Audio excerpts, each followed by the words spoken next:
Welcome to Dire Straits Live. I'm Tracy Clark-Flory. I'm Amanda Monty. This is one of our special podcast episodes recorded live in front of a Substack audience. Hello, everybody. It's currently pouring in. So these are the more casual, chatty, totally unedited versions of the pod. And today's episode is going to be kind of a grab bag of news and pop culture. We're going to hit everything from Chris Harrison's trad dating show to the Epstein files to Wuthering Heights, covering a lot of ground today. And we're releasing these lives as bonus episodes for our paid subscribers. You can find the recording on our Substack and on all podcasting apps. That is a lot. We're being very ambitious today. Yes, we'll see how much we get to. Yes, exactly. If you're listening to this after the fact, you will have to upgrade to a paid subscription to hear the whole thing. We think it's well worth it. And paid subscriptions are the only reason that we can do this. Just head over to direstraightspod.com. That's Straits with a GH to upgrade. You can even do it now while you're watching and listening, and you'll get access to lots of bonus episodes and subscriber content. Yes. So today's an extra special episode, I want to say, because I'm reporting live from concussion land. I got a concussion this weekend because I decided to try to learn how to skateboard at the ripe old age of 42. As one does. Yes. And I mentioned that here to preempt any sort of mental lags that you might notice, but also because I think it's not unrelated to dire straightness, in that I decided to try skateboarding because Christopher and our 8-year-old decided they wanted to try to skateboard. And initially I was like, no, like I don't need random injuries in my life. That's the last thing I need. Like, I'll sit this out. But then they were like heading to the skate park. And I was like, okay, am I going to be just like sitting on the sidelines watching them skate? And I flashed back to being a teenager following my boyfriend around to skate parks, watching him skate. Your along with all skater the other boyfriend. along with all the other girlfriends who were similarly sitting on the sidelines. And I was like, I am 42 years old. I am not going to be sitting on the sidelines anymore. I need to go get a skateboard. And I did. And you got a concussion. And then I got a concussion that very day, like the same day. And to my credit, I will say, like, I did great. Almost like I think I got a little too high on myself because I was like, I'm amazing. And then I was like, I'm gonna try to do a trick. And then I hit my head. And what trick? What were you trying to ollie or something? Maybe a trick is like a little too like maybe not quite a trick. I'm so glad we don't. Yeah, I was like trying to go up a ramp, which is actually kind of hard to do. And so I was like having to like push really hard to get up this ramp. And I was like so singularly determined to do it. And I was getting exhausted and like, I just like had to push through. But then of course I pushed myself to the point of like falling down and hitting my head. But I think it like, to me, I don't, part of the reason I did it was because I was like, I'm in midlife officially, like, like it's time to be the person I've always wanted to be, and it's like I'm gonna be that woman who skateboards, because like I always looked up to women like that when I was younger, but I never actually did it. I was always on the sidelines watching the boys. The takeaway should not be that you should not go out there and be the person you want to be. That is not the moral of the story. But I do just mention it because I think it's amazing how these like adolescent experiences around heterosexuality basically can follow you now into midlife, and how you like can find yourself like kind of circling back to that earlier era and trying to like right things. Like this time around, I'm going to do it my way. I'm curious, do you have something like that? Oh, I mean, I definitely relate to the trying to do things that my kids are doing and then realizing that I'm old. Uh-huh. Yeah. and injuring myself. Like I was thinking, getting ready for our conversation, like a couple months ago, my daughter plays softball because she's such a badass, and she like was not very comfortable with the whole sliding aspect of it. And I was like, well, I'll do it with you. And I swear, Tracy, I almost pulled like all the muscles in my leg. It's very hard. Yeah. But I feel like in general, this is like kind of a hetero dad trope, isn't it? Yeah. Like, Yeah. older men, well, at least skateboarding, right? I may or may not have some experience with the male version of this, which I won't say too much about. But like men trying to do things that they could do when they were kids and realizing that they too have older bodies. Yes. Yes. Yeah. Yeah. I mean, I think I did fall into that trope really because, like Christopher's out there and he was skating and he was fine.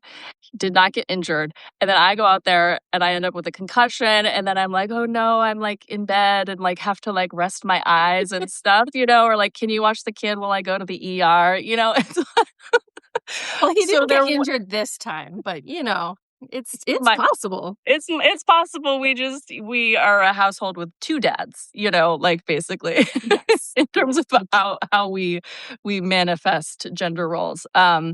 Yeah, it's true. It's kind of a reversal. And it was very humbling. I feel like it was like this sort of like, oh yeah, like you might have been able to handle this fall a few decades ago without getting a concussion, but Yeah. now you are 42.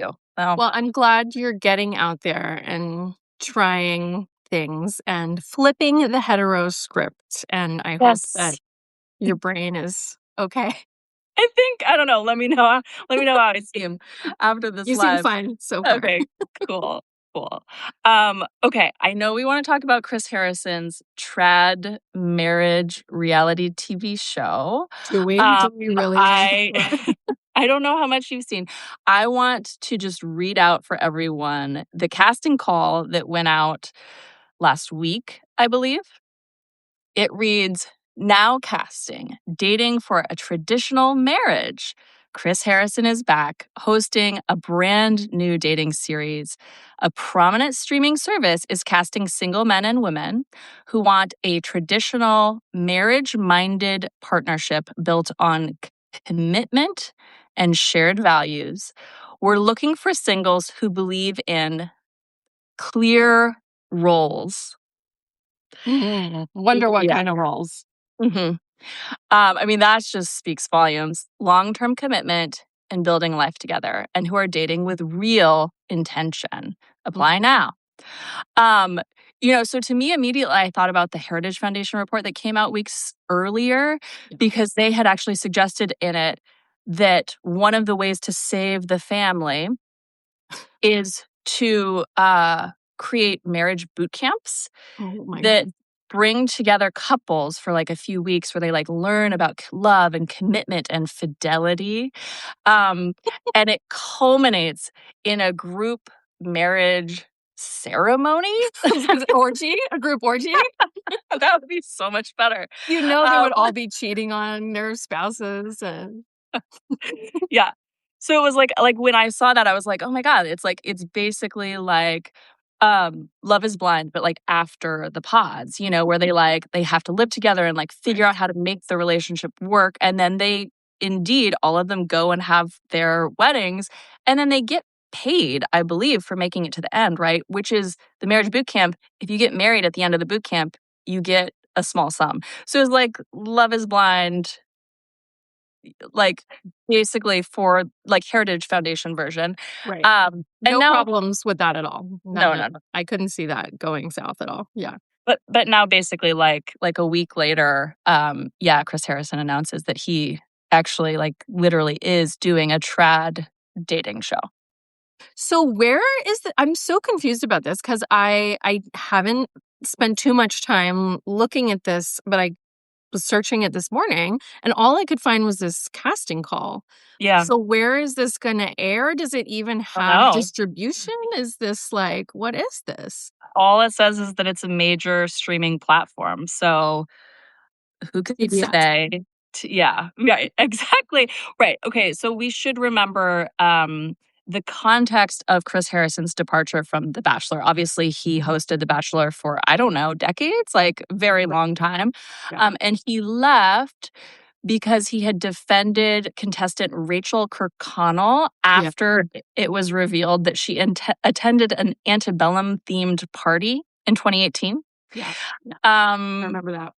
yeah. So he, was pushed to depart the Bachelor franchise. And now he's back with this much more, at least explicitly, like conservative branded TV show. Right. Well, that's the thing is like the Bachelor franchise, which I have a very long relationship with, is in and of itself, it's always been a conservative franchise, right? It's been Right. criticized for trafficking and purity culture and, racism and, it's always been rife with issues. And of course, it's highly heterocentric, marital centric. Obviously, that's the whole point is for them to get married at the end. So, like, yeah, how is this different? Right. It's like the branding it's just more explicit, I guess. Right. And then I think because of him being like kind of quote unquote canceled, it I feel like that is part of the brand of the show now, right? Like it's like that he's kind of been like pulled over into this like conservative right wing sort of like media ecosystem. So it'll be kind of interesting to see, yeah, where it lands. Like, is it TBS or is it Netflix? Right. Um, very interesting.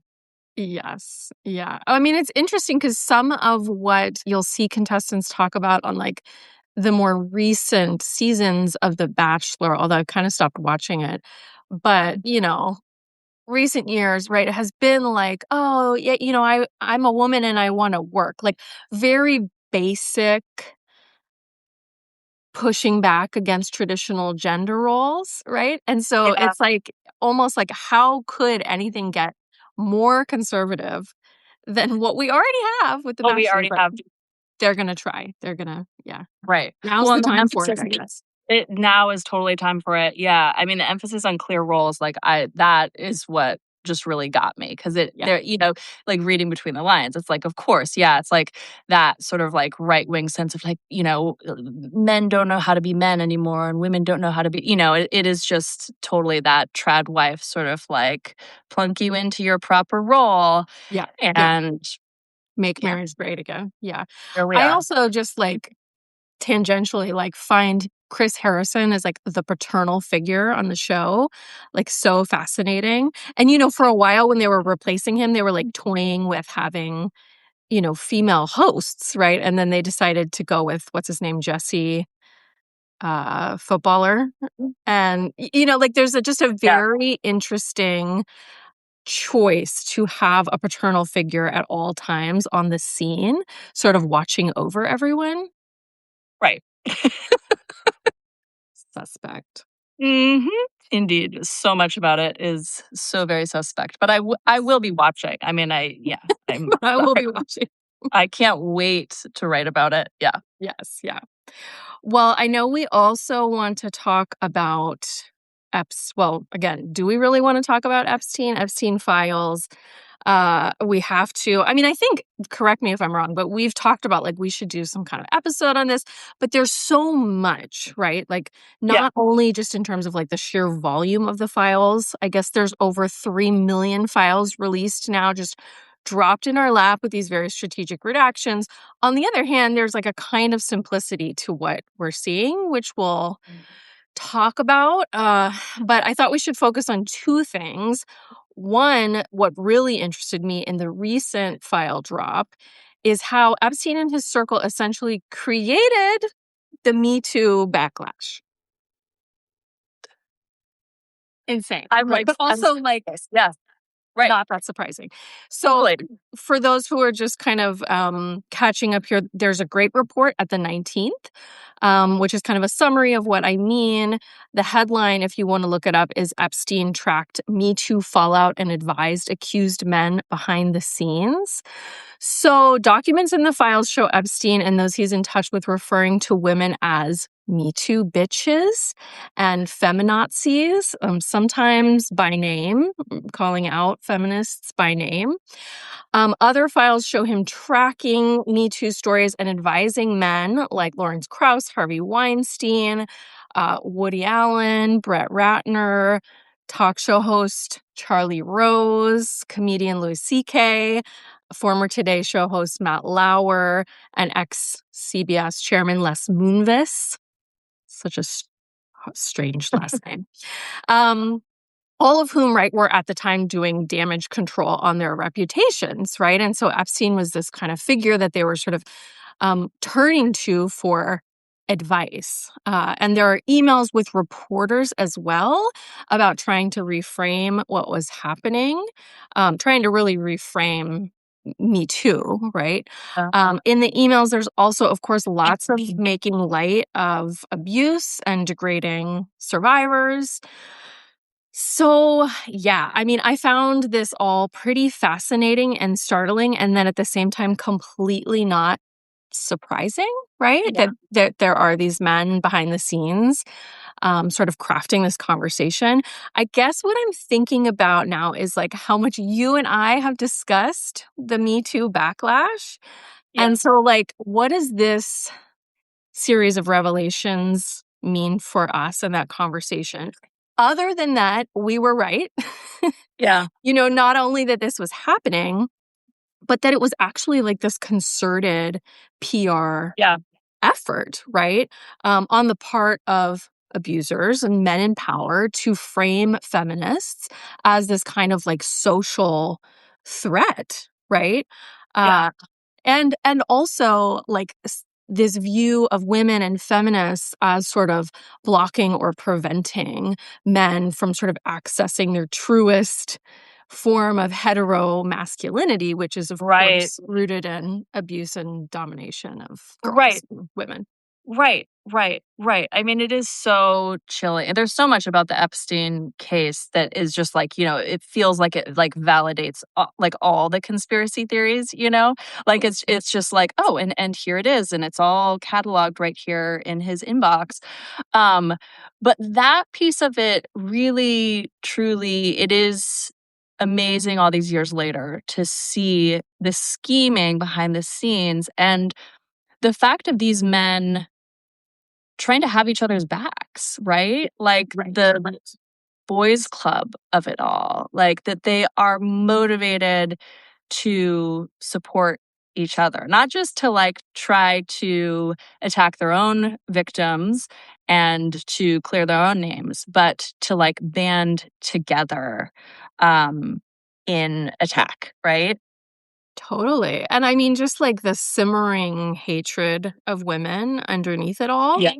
Right. Constantly. And this sort of like, I feel like, well, impunity is not the right word. It's the rape culture of it all, right? Yeah. And the sort of like depth and scope of it Yeah. that again feels completely unsurprising and also, I don't know, useful maybe to see it all kind of plotted out, written out so explicitly. Right. Like it's like it is so validating of what we already knew. But it's just so awful to actually see the hard evidence of it, right? Right. And such a minor point, but like the unoriginality of attacks on feminists, like the like feminazis, Yeah. calling us Childish, too. bitches. It's like do better in your misogyny. Like really try a little harder, maybe. Oh my gosh. And just like the incoherence of some of these emails, right? Like Yeah. the poor syntax and spelling. And it's just, how are these people, how do they So have so much power? powerful. So powerful. Mm-hmm. I feel like maybe there's some sort of like system of male supremacy and domination at work? Is there like a name I for wish that? there was a name for it. I don't know. Someone should really coin that. Oh, I think it's patriarchy, right? Well, so that was the other thing that I thought we should discuss, right? Is like, what are these files telling us? Because I think I have felt Mhm. sort of torn. Well, one, the volume of it and just like the physical nervous system Oh overwhelm of God. like looking at it all is that's one thing, Well, right? just like that you can like, see something on social media and go down the rabbit hole of looking at some of the screenshots of the files and like lose, an afternoon because it For a week. is or a week, I mean, because it's so completely horrifying. And like, of course, you can't just then come back to like, oh, let me, report back to my stupid job and like, Right. pretend that I didn't just read about these horrifying things being committed by people who are in great positions of power currently. Or take care of my children, right? Yeah, right. Yeah. But then the other thing that I keep coming up against is like, well, what is the point of sort of digging into them, right? Like, what are we trying to find? Like, are these files really a keystone? And to what? Like, to this idea that there is some sort of patriarchal cabal Mhm. running the Right. world, that what rape culture exists, patriarchy exists, male heterosexuality is defined by domination, abuse, objectification of women. Like, Yeah. don't we already Know know that. this? Yeah. Yeah. I mean, I guess I will say, like, when I find myself tracking the news coming out around this, um, I like detect this hope in myself that the next thing to come out will be the thing that actually leads to any kind of real consequences. Right, right. And which has actually just ended up being this like terrible exercise in Disappointment. disappointment and disillusionment, right? Because these horrifying things keep coming out and like each thing seems to be worse than the last Yeah, and still where are the consequences? right, right, But I'm still, that I think that's why I keep engaging with it because you're right. Like, I don't think that in truth, it's not telling us anything different from what we already knew to be true. It's maybe like, presenting some devastating evidence to support that fact. But I do think that like my attachment to following it is that wish that, oh no, this will be the final straw. right. Well, it's interesting because we kind of simultaneously have like two things going on where there is like a shifting of like the Overton window, right? Where like, Yeah. we're having sort of like more mainstream conversations about rape culture, right? Yeah. And also like the billionaire class, which we can talk about, right? Like remembering that this is not like a problem that is specific to the billionaire elite, but that this, rape, sexual assault, abuse happens every day. But at the same time, there's also like such a normalization of the abuse. So I think I Yeah. constantly feel sort of caught between that, right? That like Yeah. the extreme exposure to it is helping us have some of these feminist conversations on a more mainstream level than perhaps we have had before. And then at the same time, the overexposure to it is normalizing it Yeah. almost further, right? Because we're seeing that there's no accountability over and Yeah. over and over again. Right. Right. I totally agree. I've been thinking about that too. I think like you're talking about like the nervous system too, like impacts of being exposed to this stuff over and over again. Like even though the vast majority of us have this reaction of, repulsion and horror and outrage, like what does it mean to be like day after day, week after week exposed to these new details, Yeah. to be like, when I log on to X, which I try to do very infrequently, to be like confronted with conversations about like cannibalism, like it's just like Yeah. it's the Overton window has shifted so in such an extreme way. Yeah. And yeah, what does that do to us to be exposed to this over and over and over again? And so like how like there is that on the one hand, and then there's the feminist, hopefully, conversations that are, being sparked in response. But like, yes. Well, and as you and I have discussed, like the ties here to the so-called quote unquote hetero pessimism within heterosexual culture right now are strong, right? Like the depth of depression